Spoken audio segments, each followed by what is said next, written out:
Hello everyone, welcome to my channel Sumitadi Study Care. আজকে আমরা class 5-এর পরিবেশ বিজ্ঞানের দ্বিতীয় পর্যায়ক্রমিক পরীক্ষার কিছু গুরুত্বপূর্ণ প্রশ্ন এখানে আলোচনা করব। তো প্রথমে শুরু করা যাক। 1 নম্বর, সুন্দরবন অঞ্চলে একটি নদী হলো ড্যাশ, ড্যাশে বসবে মাতলা। 2 নম্বর কোশ্চেনটি দেখো, 1-এর খ, পশ্চিমবঙ্গের উচ্চতম শৃঙ্গ কি? উত্তরটা হবে সান্দাকফু।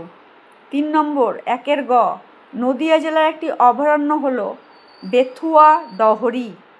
এবার 1-এর ঘ, একটি অর্থকরী পোকা হলো মৌমাছি। তারপরে উঙ,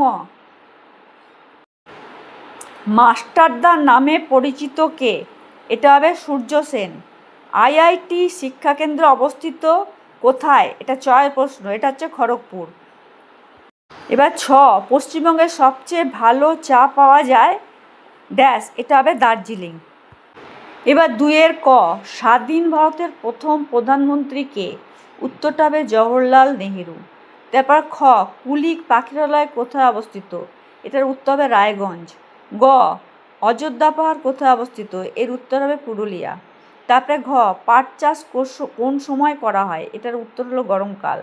উঙ, বালুরঘাট কোন নদীর তীরে অবস্থিত? এটার উত্তর হবে আত্রেই।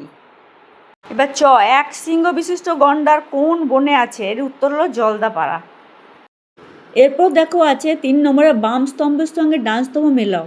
প্রথম আছে বিষ্ণুপুর, বিষ্ণুপুরের সঙ্গে হবে টেরাকোটা।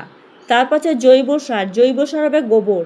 তারপর আছে সতী প্রথা হ্রদ, এটা হবে রাজা রামমোহন রায়। তারপর আছে ইংলিশ বাজার, এটি হবে মালদা। এরপর দেখো আছে 4-এর ক, ম্যানগ্রোভ জাতীয় গাছের 2টি বৈশিষ্ট্য লেখো।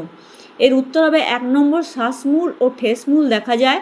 2 নম্বর, ফলের মধ্যে বীজ অঙ্কুরিত হয়।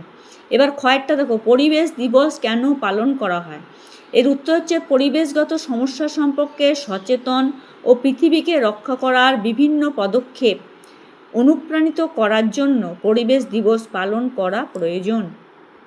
তো আজ তোমাদের পরিবেশ বিজ্ঞানের এই বিশেষ ইম্পর্ট্যান্ট যে কোশ্চেনগুলো করিয়ে দিলাম। এরপরে আরও অন্যান্য আরও ভালো ভালো প্রশ্ন নিয়ে তোমাদের কাছে হাজির হব। আরও অনেক প্রশ্ন আছে যেগুলো খুবই ইম্পর্ট্যান্ট। তো পরবর্তী ভিডিওতে আবার আসছি। Thanks for watching the video.